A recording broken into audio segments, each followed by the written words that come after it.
আপনাদের স্বাগত জানাই আমি আমার আলোচনা শুনবার জন্য। বাংলাদেশ বর্তমানে এক জটিল এবং সংকটময় রাজনৈতিক সন্ধিক্ষণ অতিক্রম করছে। একদিকে একটি ইতিহাস ঘন রাজনৈতিক দল বাংলাদেশ আওয়ামী লীগ নিষিদ্ধ করা হবে কিনা তা নিয়ে বিতর্ক, অন্যদিকে সেনাবাহিনীর ভূমিকা, অন্তর্বর্তী সরকারের অবস্থান এবং ছাত্র জনতার অভ্যুত্থানের পর রাষ্ট্র গঠনের দায়িত্বশীল পথ চলা। আজকের এই আলোচনায় আমরা এই সংকটময় প্রেক্ষাপটের ভেতরে ঢুকে বুঝবার চেষ্টা করব কি হচ্ছে আসলে বাংলাদেশের রাজনৈতিক ভবিষ্যৎ নিয়ে। আমরা একটু দেখার চেষ্টা করি যে আইসিটি আইনে দল নিষিদ্ধের প্রস্তাব এবং সরকারের অবস্থানটা আসলে 20 নভেম্বর বুধবার অন্তর্বর্তী সরকারের উপদেষ্টা পরিষদের একটি সিদ্ধান্ত থেকে স্পষ্ট হয় যে সরকার আওয়ামী লীগকে নিষিদ্ধ করবার পথে হাঁটছে না।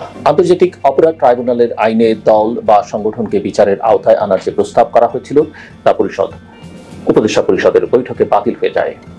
এখানে মনে রাখা জরুরি যে একসময় এই আইনেই আওয়ামী লীগের বিরুদ্ধে মানবতা বিরোধী অপরাধের অভিযোগ তোলা হয়েছিল, বিশেষত অবৈধ ক্ষমতা ধরে রাখবার প্রক্রিয়ায়। কিন্তু এখন এই আইনি ধারাটি বাদ দিয়ে সরকারের পক্ষ থেকে একটি বার্তা দেওয়া হয়েছে, নিষিদ্ধ নয়, অন্তর্ভুক্তি তাদের পথ। প্রধান উপদেষ্টা প্রফেসর ডক্টর মোহাম্মদ ইউনূসও স্পষ্টভাবে জানিয়েছেন আওয়ামী লীগকে নিষিদ্ধ করবার কোনো পরিকল্পনা সরকারের নেই। কিন্তু এই বক্তব্যের পরপরই রাজনীতিতে প্রবল আলোড়ন সৃষ্টি হয়। রিফাইন্ড আওয়ামী লীগ এবং সেনাপ্রধানকে ঘিরে যে বিতর্ক আমরা দেখলাম, সেই বিতর্ক নিয়ে আমি আগেও কথা বলেছি, আরো কিছুটা কথা আমি আপনাদের বলতে চাই। জাতীয় নাগরিক পার্টি বা এনসিপির দক্ষিণাঞ্চলীয় মুখ্য সংগঠক হাসনাত আব্দুল্লাহ একটি ফেসবুক স্ট্যাটাসে দাবি করেন তাদের ক্যান্টনমেন্টের ডেকে একটি রিফাইন্ড আওয়ামী লীগ গঠনের পক্ষে অবস্থান নিতে বলা হয়। যদিও স্পষ্ট করে বলা হয়নি কারা ডেকেছিল, কিন্তু সেনাপ্রধানের সাম্প্রতিক বক্তব্য ইনক্লুসিভ নির্বাচন চাই, এই ঘটনার প্রেক্ষাপটে অনেকেই তাকে সংযুক্ত করছেন। সেই রাতেই উপদেষ্টা আসিফ মাহমুদ একটি ভিডিও বার্তা দেন এবং তার সেই ভিডিও বক্তব্য ভাইরাল হয়, যেখানে তিনি বলেন সেনাপ্রধান নোবেলজয়ী মোহাম্মদ ইউনূসকে প্রধান উপদেষ্টা হিসেবে নিতে আপত্তি জানিয়েছিলেন এবং শেষ মুহূর্তে বুকের উপর পাথর চাপা দিয়ে সিদ্ধান্ত মেনে নেন। আসিফ মাহমুদ সেনাপ্রধানের এই বক্তব্য জনসম্মুখে হাজির করেন। সেনাপ্রধান বলেছেন বলে এখানে প্রশ্ন উঠছে, সরকারের একজন উপদেষ্টার এই বক্তব্য নিয়ে সেনাপ্রধানকে চাপে ফেললেন কেন? কে উপকৃত হলো এই বিতর্ক থেকে এবং এর ফলে যে জনমত তৈরি হলো তা কাদের পক্ষে যাবে? কেন উপদেষ্টা সেনাপ্রধানকে বিতর্কের মধ্যে ফেললেন? আমরা অনেকদিন ধরে লক্ষ্য করছি সেই সেনাপ্রধানকে সরানোর একটা পরিকল্পনা এবং এক ধরনের দ্বৈত নীতি সামাজিক যোগাযোগ মাধ্যমে বিভিন্ন মহল থেকে লক্ষ্য করেছি। আসিফ মাহমুদের এই বক্তব্যের পর সেনাপ্রধানকে সরানোর জনমত গঠনে আরো সক্রিয় হয় একটি পক্ষ, তাকে রাজনীতিতে হস্তক্ষেপের অভিযোগে অভিযুক্ত করা হয়। অথচ প্রধান উপদেষ্টার বক্তব্য আওয়ামী লীগকে নিষিদ্ধ করছি না, এই রাজনৈতিক পুনর্বাসনের মূল দায়িত্ব এবং বরং তারই উপরে বর্তায় যদি সে কথা তিনি বলে থাকেন, এবং আওয়ামী লীগকে নিষিদ্ধ না করা যদি পুনর্বাসনের প্রকল্প হয়ে থাকে। এখানে একটা দ্বৈত নীতি স্পষ্ট। যারা সেনাপ্রধান জেনারেল ওয়াকারুজ্জামানকে কাঠগড়ায় দাঁড় করাতে চাইছেন তারা প্রধান উপদেষ্টার দায় এড়িয়ে যাচ্ছেন। ফলে আমরা দেখতে পাচ্ছি আওয়ামী লীগ নিষিদ্ধ করা হবে কিনা সেটি এখন একটি রাজনৈতিক ফুটবল হয়ে গেছে। জাতীয় নাগরিক পার্টি, ছাত্র আন্দোলন এবং নিষিদ্ধের যে দাবি, এগুলো একাকার হয়ে গেছে মিলেমিশে। জাতীয় নাগরিক পার্টি বা এনসিপি এবং তাদের পূর্ববর্তী প্ল্যাটফর্মগুলো যেমন বৈষম্য বিরোধী ছাত্র আন্দোলন ও জাতীয় নাগরিক কমিটি দীর্ঘদিন ধরে আওয়ামী লীগ নিষিদ্ধের দাবিতে সোচ্চার। তারা এটিকে তাদের রাজনৈতিক এজেন্ডার কেন্দ্রবিন্দু বানিয়েছেন।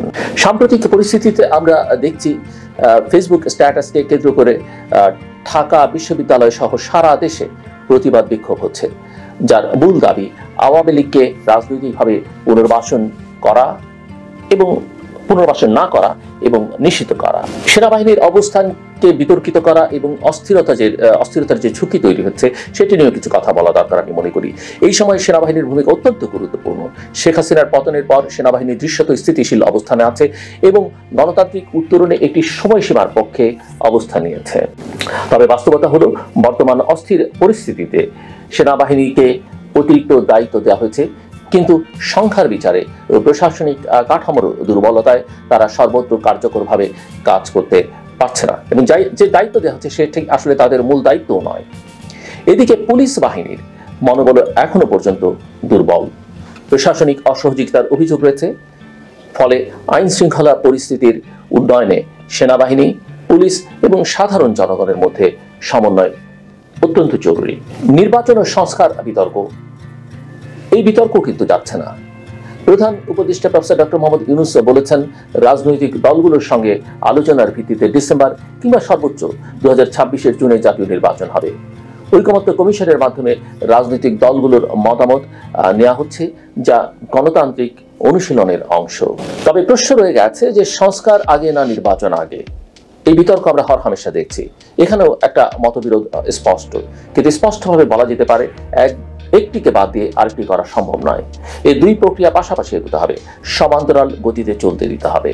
আওয়ামী লীগ নিষিদ্ধের আইনগত দিক এবং আন্তর্জাতিক প্রতিক্রিয়া এগুলোকেও আমাদের একটু খতিয়ে দেখা দরকার।